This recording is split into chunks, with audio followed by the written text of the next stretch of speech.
Dabone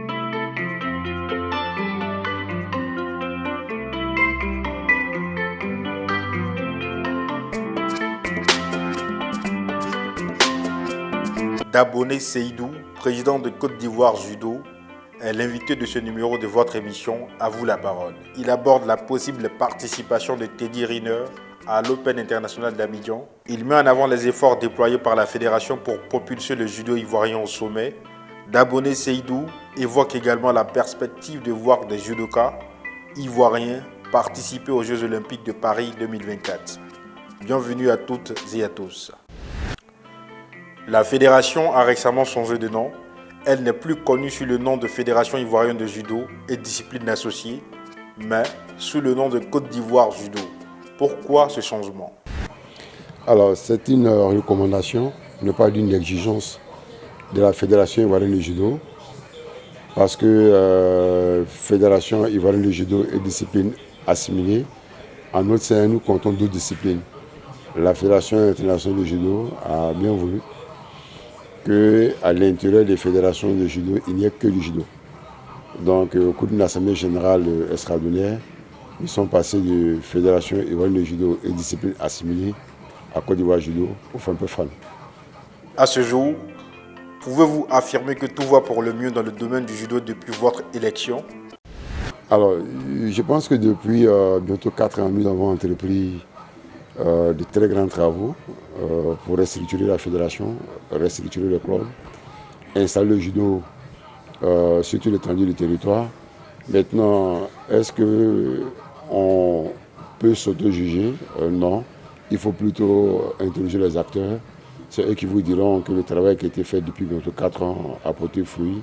Le travail qui a été fait depuis bientôt 4 ans peut nous permettre d'espérer un lendemain meilleur. Il faut plutôt interroger les acteurs du judo. Dans cette optique, est-ce que les actions entreprises ont contribué à renforcer la position du judo ivoirien, tant sur le plan national qu'international? D'accord. Là, sur le plan international, on a fait mieux qu'il y a 4 ans. Nous avons eu 3 titres de vice-champion d'Afrique, 7 titres de médailles de bronze au niveau africain. Nous avons qualifié un athlète pour les Jeux Olympiques.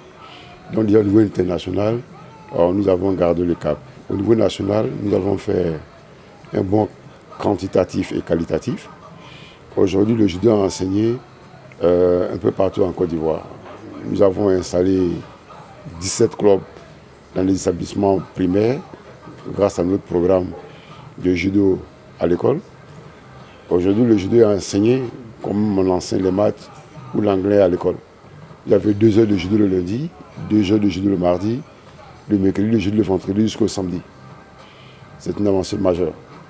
Nous avons aussi pu équiper, comme je l'ai dit tout à l'heure, 15 salles à travers le pays. Donc le judo se porte bien parce que de 3 villes, nous sommes passés à 18 villes aujourd'hui où on pratique le judo. Selon vous, que reste-t-il à faire pour que le judo ivoirien atteigne le même niveau d'excellence que d'autres disciplines telles que le football et le taekwondo? Nous avons besoin de beaucoup de moyens. Mais comme on a l'habitude de dire au judo, vous faites d'abord, ensuite vous demandez. Nous sommes partis, je dirais, tantôt de 3 clubs à 18 clubs à l'intérieur du pays. Pour le rendre populaire, il faut qu'on nous aussi encore d'ici cette discipline-là dans plusieurs autres villes pour accroître le nombre d'affiliés, donc accroître le nombre de pratiquants. Taekwondo, c'est vrai, c'est une discipline qui marche bien. Nous sommes inspirés de cette discipline-là pour essayer de faire mieux. La Côte d'Ivoire accueillera l'Abidjan African Open du 6 au 9 juin. Où en sont les préparatifs de cet événement majeur? Alors, nous sommes très avancés. Il faut dire que la première édition nous a permis d'avoir des automatismes, des repères. Donc, nous sommes moins stressés, moins bousculés que la dernière fois.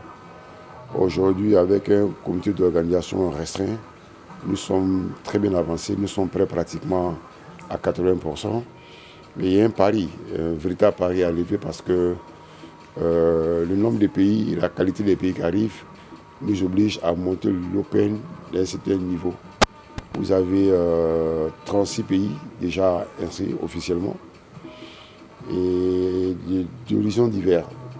L'année dernière, on n'avait que 2 continents. Aujourd'hui, on a 4 continents. Vous avez les États-Unis qui arrivent, vous avez l'Argentine, les Bahamas, Jamaïque, l'Afrique du Sud. Beaucoup de pays arrivent qui viennent de partout. L'Australie qui arrive, ça nous met quand même la pression. Mais c'est dit aussi que la première édition a marqué les esprits. Parce que c'est une grande première en Afrique de voir autant de pays venir de très loin avec des athlètes de qualité participer à un Open africain. Peut-on s'attendre à la présence de personnalités renommées du monde du judo en Côte d'Ivoire? Déjà, nous avons la confirmation pour l'arrivée des dirigeants de premier ordre. Le président de l'Union africaine de judo a confirmé sa présence. Le directeur exécutif de la Fédération internationale de judo a confirmé aussi sa présence. Pour l'instant, nous avons le champion du monde, l'icône du judo mondial, qui est inscrit en nos tournois, il s'agit de Teddy Riner. Alors nous attendons d'avoir la confirmation au niveau des officiels, mais c'est officiel, Teddy Riner est inscrit, Teddy Riner pourrait venir en Côte d'Ivoire faire cette compétition. Pourquoi vous affirmez que Teddy Riner pourrait venir alors qu'il s'est inscrit à cette compétition? Pourquoi ce doute?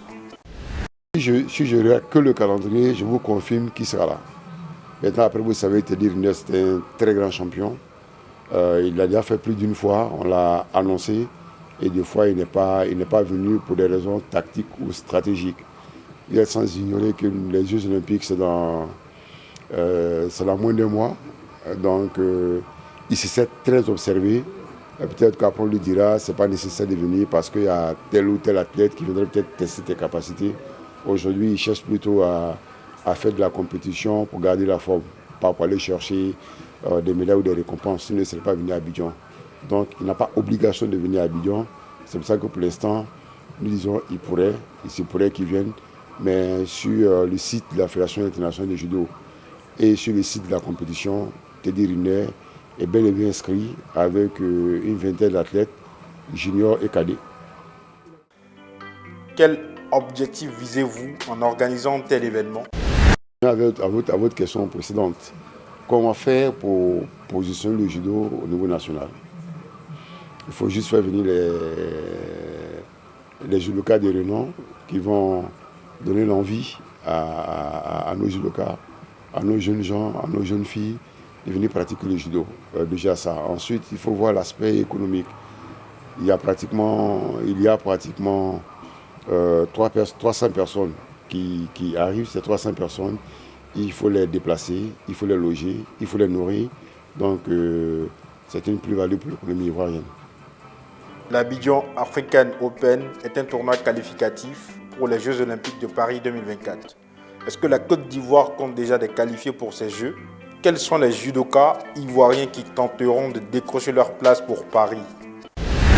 Alors, pour tout vous dire, ce tournoi est le tout dernier tournoi qualificatif pour les Jeux Olympiques. Lorsque nous aurons terminé le tournoi de l'Open d'Abidjan, une semaine après, la Fédération internationale va publier la liste définitive des athlètes qualifiés pour les Jeux Olympiques de Paris 2024. En Côte d'Ivoire, nous avons 2 athlètes en lice, Daboune Zulea et Kobina Kofi Krimi, qui sont encore à la recherche des tout derniers points pour se qualifier. L'un des 2 athlètes est quasi qualifié, pour ne pas lui mettre la pression et du coup peut-être porter un coup au moral de l'autre. Je préfère ne pas avancer de nom. Mais nous avons un athlète qui a pratiquement un pied et demi dans la qualification. L'athlète sera au tournoi de Marrakech pour espérer un podium. Si l'athlète fait un podium à Marrakech, c'est bon, c'est fini. L'athlète sera qualifié. Donc elle viendra à Abidjan pour juste une formalité et remercier le peuple ivoirien qui l'a toujours soutenu dans sa démarche de champion. Est-ce que le judo ivoirien pourrait créer la surprise aux Jeux Olympiques de Paris? Chacun sait plus ou moins qui est qualifié, mais bon, on continue de garder quand même un semblant de suspense. Bon, vous savez, les Jeux Olympiques, c'est une compétition, c'est autre chose. C'est autre chose. On espère, parce que l'athlète aujourd'hui a les qualités. a les capacités pour faire une très bonne campagne. Ce qu'on peut promettre aux Ivoiriens, c'est qu'on ne sera pas ridicule. Après, si l'athlète arrive à passer les 2 premiers tours, tout sera possible.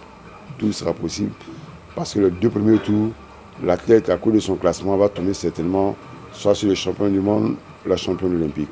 Donc si ces deux grands qualifiés dans le ranking mondial n'ont pas pu passer notre athlète, c'est que l'athlète a toutes les chances pour obtenir une médaille. Mais il est très important qu'elle passe d'abord les 2 premiers tours. Quels sont les principaux éléments de l'Abidjan African Open? L'année dernière déjà, nous avons essayé d'allier culture et compétition.